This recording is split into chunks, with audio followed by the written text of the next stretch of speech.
Live from WTOC, the Southeast news leader. The News Now starts on WTOC Plus. Well, happy Monday. Thanks for starting your week here on The News on WTOC Plus. I'm digital anchor Jude Binkley, joined with meteorologist Andrew Gorton, whose name is in lowercase. I apologize. Hey, just put that into our system. I mean, that's kind of cool. Why not? We're going chill on a Monday. Yeah, we are going chill because tomorrow is supposed to be even chillier, right, Andrew? I would go as far as to say frigid. Ooh, okay. For us. You know, everything's relative. Up north, it's quite cold, but that Arctic air is coming our way. You know, we've been talking about it, and unfortunately, time's ticking, and it is almost here. Chilly air is moving in behind the front, so that moisture we had through the early morning hours, it is out of here. And now we talk about the cold. So weather alerts on your screen right now, that cold weather advisory. Tomorrow until 9 a.m., officially going into effect at 10 p.m. tonight, meaning take all those precautions tonight. Before we go to bed, make sure the pipes are protected. If you live in an apartment, see what your property managers want you to do, things like that. You do that before you go to bed. Make sure your pets are inside, have a safe place to be. The same with people as well. I'm sure that, you know, there's resources out there for those that aren't in a home. And then as you look at the plants, I've seen people in my neighborhood with trash bags, duct tape. You know, they're just getting creative. So tonight's one of those nights you want to do that before you go to bed. We'll talk about the actual temperatures coming up. Right now, we're dealing with a little bit of cloud cover still, mainly along 95, areas kind of south of 16. But we're seeing sunshine from Statesboro to Vidalia and Swainsboro, so that's nice. And we'll see more of that sunshine this afternoon as well. Not seeing a big jump up in the temperatures today because cold air is kind of fighting the heating from the sun, so you're just not going to see a big difference. Wind forecast here, already breezy through the afternoon, into the evening. Wind gusts continue to pop up there, 20, 25 plus miles an hour. Some wind gusts have been close to 30 already today. Into the evening, still going to have wind of 10 to 15, making it feel even colder. So you see the advertised temperature above freezing, but you factor in the wind, it will be colder than that. Talking about your forecast lows. Yep, teens, 20s. These are your actual thermometer temperatures, even along the coast. Could have some upper 20s briefly. This is around 7 a.m. Okay. I think when we're going to be about the coldest. Factor in the wind at the same time, and you can see those wind chills in the teens. So this isn't constant. Of course, the wind has to be blowing to feel this cold. But with wind 5-10 miles an hour, it's going to be feeling like the teens, even briefly tie you to Hilton Head. So some people are like, oh, wind chills aren't real. There's a formula for it. It's talking about how much heat is taken away from your body. So it's important to not have the exposed skin for kids that have to wait at the bus stop and don't have another way to get to school. So That's just a good point. Be mindful of that. And even just a couple of extra minutes for your commute. One of the things, it's funny, I was debating when I first moved here. I thought, you know, should I bring an ice scraper? No, I'm moving to the beach. Yes, maybe. I threw it in the back of my car, and I've used it multiple times. Yeah. It takes a couple, 5-10 minutes sometimes for your car windshield to warm up if you've got a morning commute.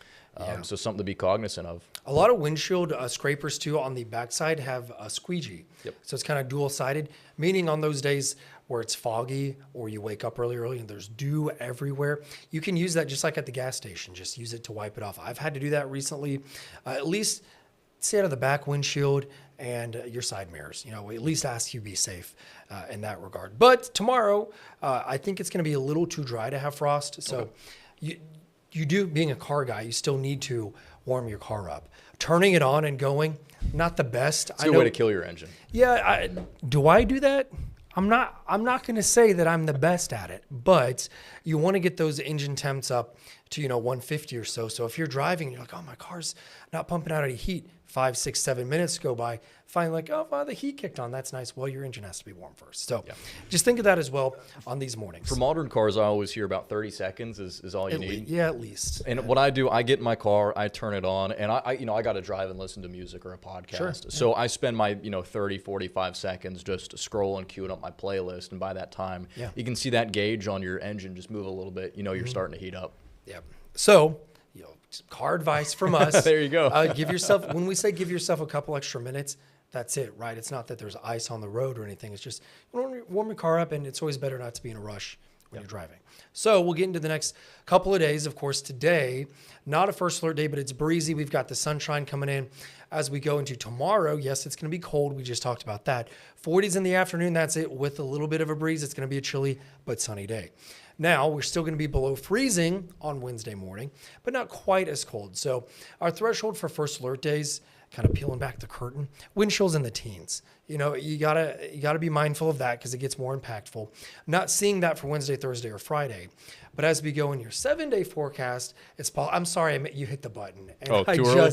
There we go. You're good. Back. It was me. I was like, But your weekend, it's kind of a spoiler alert. And it's not fun either. It's going to be cold again. So tomorrow morning will be very similar to then Sunday morning.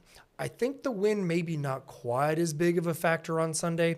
A lot still has to develop here. You see a 20% chance of precipitation. Notice I didn't say rain.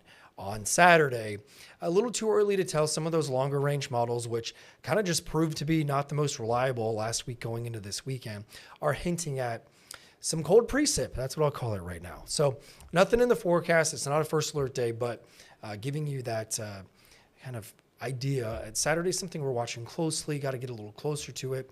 There's going to be a low that develops off the coast of the Carolinas.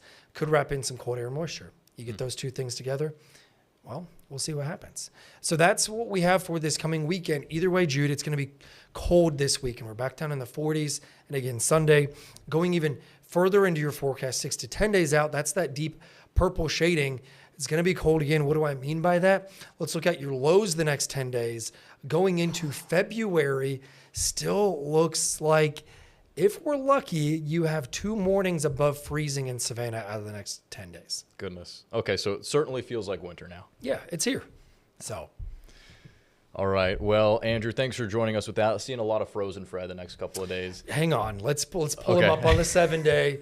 Just for those that don't know it, we're trying to have fun on this Monday. Yeah.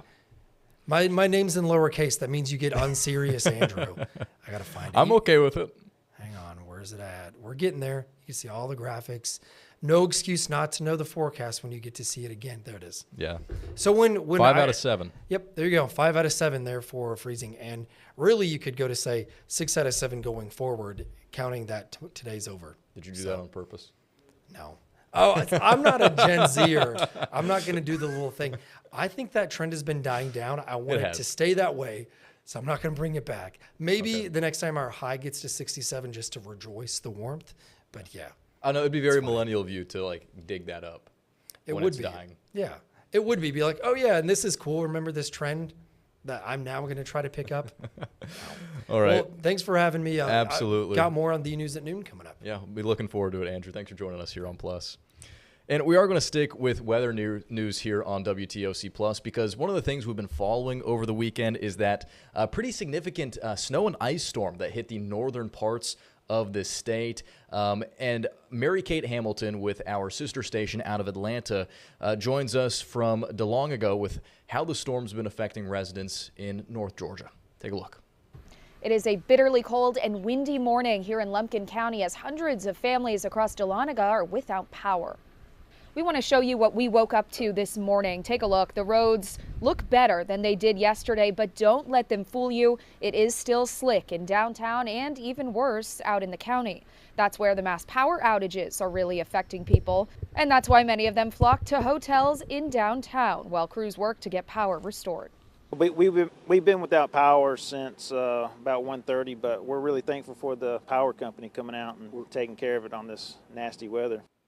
The message from county leaders today is clear: stay home, stay safe, and try to stay warm. Reporting in Lumpkin County, Mary Kate Hamilton, Atlanta News First. And while we haven't gotten any snow here in southeast Georgia, dozens of flights in and out of Savannah have been affected.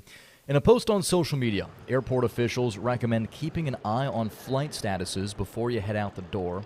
Travelers did come prepared yesterday with extra snacks, entertainment, and most importantly, a good attitude. It's always helpful to be prepared. Even when I'm not looking at something that might be delayed like this flight, I still have snacks in my book bag. It happens. And just eat your snacks and be pleasant to the person next to you too. Help them have a better experience. Share some of your snacks. Just got to stay positive and pack your patience. We should also note we have seen some flights delayed or canceled heading in and out of the Savannah Hilton Head Airport for today. So if you do plan on traveling, be sure to check your flight status regularly. Turning now to news out of the nation's capital, a partial shutdown of the federal government could once again be on the horizon. Sentiment is growing among Democratic lawmakers to reject the bill to fund the Department of Homeland Security. This weekend's deadly shooting of a U.S. citizen, Alex Preddy, by ICE agents gave that movement more steam. Senate Minority Leader Chuck Schumer said his caucus won't give the measure the 60 votes it needs in its current form. If that were to happen, the Department of Defense, Transportation, Education, Health and Human Services, and Housing and Urban Development would also shut down. The deadline to avoid that shutdown is Friday. In consumer news, many of you could see higher tax refunds this year. The Treasury Department estimates they'll average $1,000 more per household. That's because many filers didn't adjust their withholdings when recent income tax breaks began. Back here at home, the NAACP held a meeting yesterday in Chatham County to discuss multiple topics involving the Housing Authority of Savannah. One of the main topics discussed in yesterday's meeting was the status of Yamacraw Village and the proposal for it to be demolished. The new director of the NAACP says that if approved, at least 100 new affordable housing units would be built in its place. She emphasized that the current state of the units at the village are not equipped for citizens' daily needs. She also mentioned that the rumor of SCAD potentially buying the land is false. We get a number of calls on a daily basis about what's happening with the Yamacraw housing project.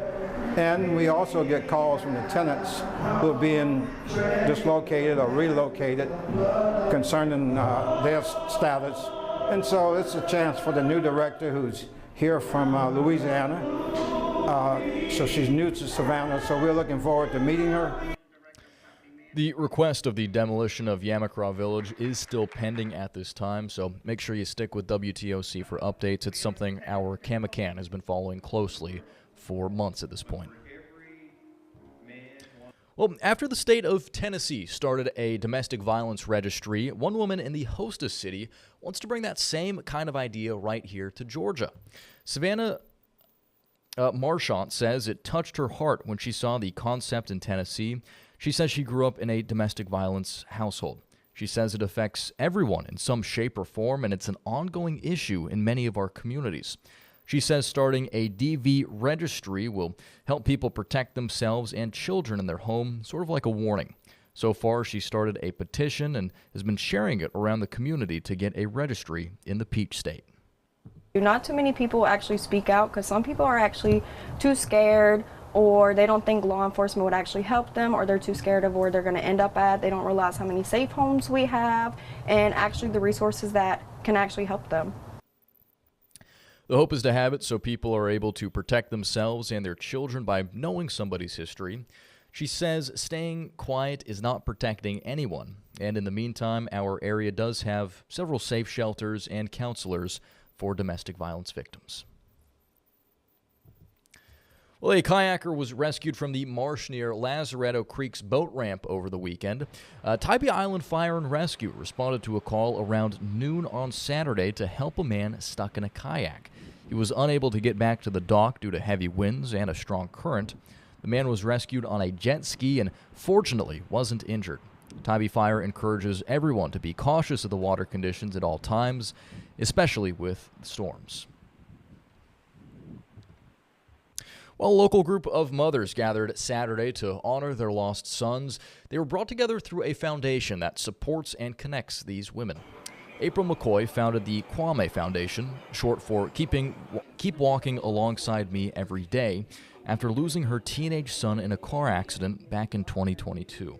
The foundation brings together mothers who are all coping with the tragic loss of a son to provide love, support, and sisterhood. I started off doing driving scholarships and driving lessons for high school seniors, and then I started to meet moms who just felt like once the casket closed and the dirt settled, they had nothing to do. so I started doing brunches. It makes my heart smile just to see that moms come together, and even if it's just one day out of the month or one day out of the year, that we all get together in fellowship and just know that we're not alone. That's just my thing. We're not alone. And for more information on how to get involved with the foundation, you can visit their Facebook page, which is linked on our website right now. Just go ahead and look for this story. In the Lowcountry, the Lowcountry Down Syndrome Society is kicking off 2026 with its first family support meeting of the year, which is happening tomorrow. Families, friends, and supporters are invited to enjoy barbecue, play bingo with prizes, and enter a raffle, all while connecting with others in the community. LDSS President Candy Borges says the group is excited to reconnect after the holidays and share new ways to get involved this year. The event is from 6:30 to 8 p.m. at the Dwayne and Cynthia Willett Children's Hospital of Savannah on Waters Avenue. And finally, this is something I was watching over the weekend. American Alex Honnold made history Saturday night climbing Taiwan's 101-story skyscraper with only his bare hands and no protective gear. Netflix viewers around the world, as well as people on the ground and inside the tower, watched with bated breath. CBS's Leah Kinry reports from London.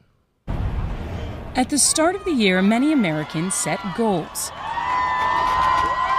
Few put climbing a skyscraper on that list. But professional climber Alex Honnold is famous for his free solo climbs. That means no ropes or safety gear. And Honnold said this building, Taipei 101, spoke to him. You're just like, dude, it's so big. So it's exactly what you look for in an objective, where it's like a singular feature that calls out, like, you should climb this. Should you? At 1,600 feet, Taiwan's tallest building is made of slippery steel, glass, and concrete. Well, I don't think it's that hard. We'll see. The world did see as Honnold scaled the facade Netflix live streamed, with a 10-second delay should the worst happen. But in real time, he had spectators. Perhaps none more anxious than Sunny Honnold, who saw her husband hanging off the side of a building today. Oh, gosh. The wind added some drama, but this real-life superhero was unfazed. An hour and a half of climbing later, Honnold stood on top of the spire and the world. Alex Honnold has made history again. With just his bare hands and some sky-high determination. Lee Canary, CBS News, London. Really cool production over the weekend. And I should also note, if you have students at the Savannah-Chatham County school system, they might be a little bit more interested in not building climbing, but rock climbing. Over the weekend, I went to Mountain Fest, which is a annual film festival in Savannah where they show a lot of short films and feature documentaries specifically about the outdoors. And one of the really cool things is that throughout the week, they actually tour some of the schools at SCCPSS. And one of the movies they showed this year was about rock climbing and some efforts to make it more accessible specifically. And I know that's one of the films that they showed at the schools they toured around. I know Beach High School was one of them. I think they went to some middle schools as well. But they got to speak with some of the filmmakers and see a couple of movies. So if you have a student in the school system and they ask about rock climbing anytime soon, it could have been because of this, but maybe it's also because they saw that Mountain Film Short Film Festival come to their school. Really cool production. I'm excited to see it next year for year 17. All right, and with that, we are going to wrap things up here for the news on WTOC Plus. Thanks for joining us here this Monday morning. We'll be back in just about 40 minutes for another round of stories during the news at noon. And in the meantime, you can always head on over to our website for the latest updates at WTOC.com. Thanks for watching, and here's Local News Live.